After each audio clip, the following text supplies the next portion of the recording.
This video is on the structure of the nucleus. On the left, we see the actual freeze etching of a cell.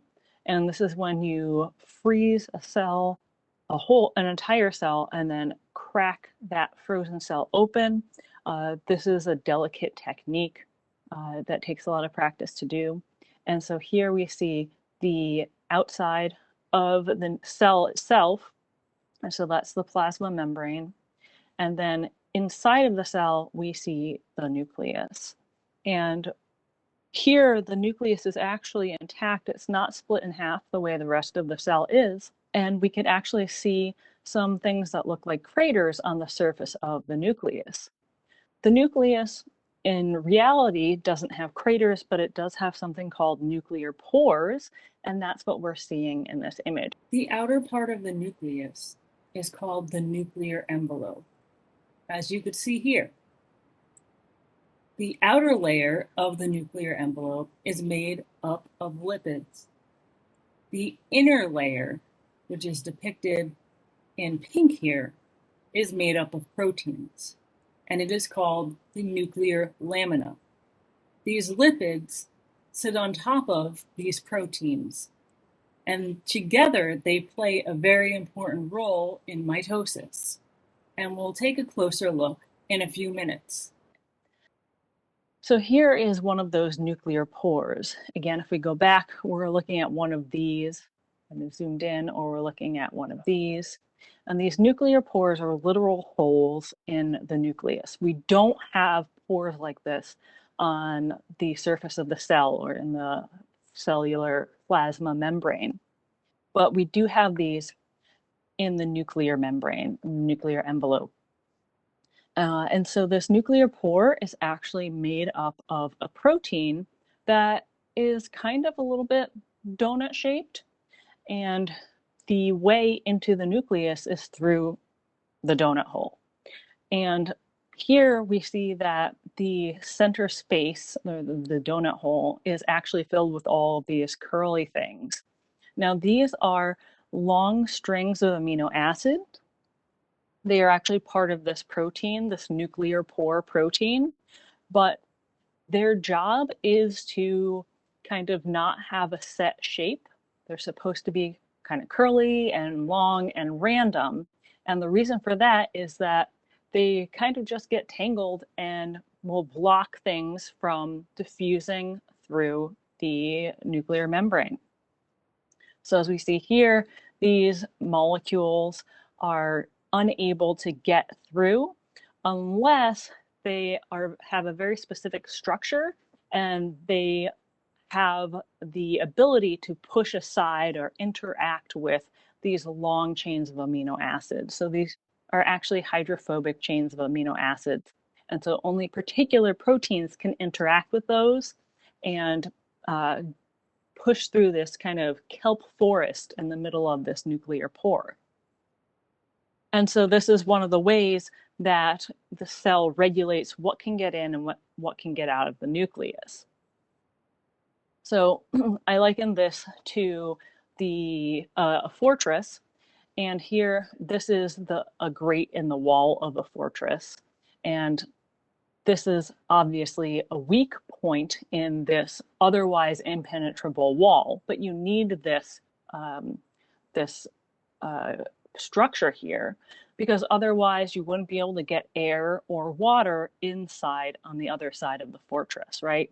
So it brings in needed materials, but it also is a weak point, so to speak, because things that you might not want getting through might get through. Oh, there we go.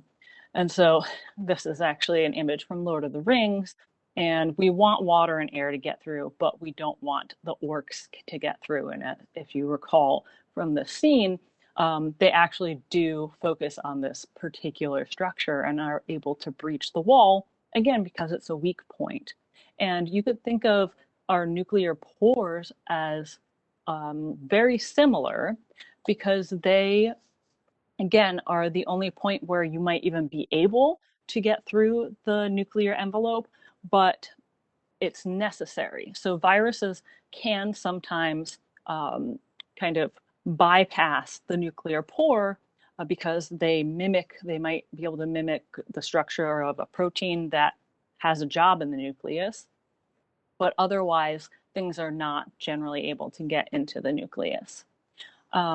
So the other thing that I wanted to discuss is that the nucleus disassembles during mitosis. And I use this very specific word, disassemble, instead of degrades or falls apart or something else. And that is because when you think of those words, you think of something kind of randomly happening and then it's broken, right? So the nucleus is not broken after mitosis, as we know, because it reassembles, it goes back together and it's completely functional. So the way that this happens is dependent on this structure of the nucleus, where we have the outer membrane, which is made up of lipids, and then the inner membrane, or sorry, not membrane, the inner nuclear lamina, which is made up of proteins. And these proteins actually form a mesh network. So here we're seeing the network itself. We're not seeing individual proteins, but there are individual proteins that are associated or linked together that form this mesh. And this is what is underneath the lipid membrane of the nucleus. And then if you went beneath this, then you would be inside of the nucleus, find the DNA and things like that. So during mitosis, this mesh network of proteins is what disassembles. And again, the proteins are not being degraded, they're not breaking down. Instead, the proteins are just disassembling, disassociating from one another. So they're no longer bound to one another. And they stay bound to the lipids. So as we could see here, this is after the nucleus has broken down. We have this gray part, which is the lipid. The proteins are the green part, the proteins of the nuclear lamina, and they are called lamins. So they just get a phosphate group put onto them. And when they have this phosphate group, then they can't form the mesh network anymore. And so during mitosis, you do not have the nuclear envelope and the nuclear lamina intact, whereas after mitosis, or at the end of mitosis rather, you have the reassembly of the nuclear membrane and the nuclear lamina. So note that you can't really have one without the other because the lipids are bound to the proteins. So you always have the nuclear envelope and the nuclear lamina together. And so another key point here is that during mitosis, of course, the reason why the nucleus has to disassemble is so that the DNA could be pulled to the opposite poles of the cell. And interestingly, the way that we get DNA back inside of a nucleus at the end of mitosis is not because we bring the DNA through a nuclear pore, for example, but instead because we reform the nucleus around the DNA. So you could see here that the matrix and the nuclear envelope is starting to reform around the chromosomes that are present. And so this whole cycle happens again and again as the cell goes through the cell cycle.